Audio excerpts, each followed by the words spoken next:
Welcome to the last breakfast. Please enjoy the video. You begin by entering the quadratic in y equals. First, type the exact expression ax2 plus bx plus c. Use parentheses for negative coefficients so the parser reads them correctly. Once done, set a reasonable window range. Choose xmin and xmax around expected roots and ymin/ymax to include the vertex. You do this to ensure the curve displays fully, otherwise the graph might look flat. Make sure the function line is selected and not disabled, then press graph to see the parabola.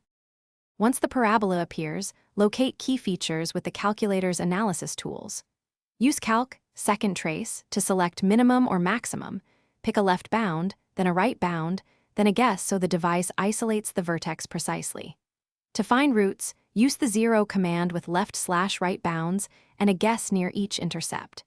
You can also open the table or use n-deriv/intersect to evaluate slope or intersections. These steps confirm what the graph visually suggests and give exact numerical results.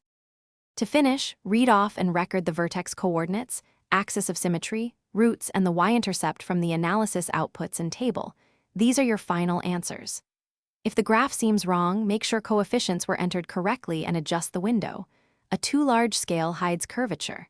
If the calculator won't show the function, try Zoom Stat, reset the graph settings, or re-enter the equation. This fixes parsing or scale issues and prevents misinterpretation. Thanks for watching. If this was helpful, leave a like and consider subscribing. See you next time.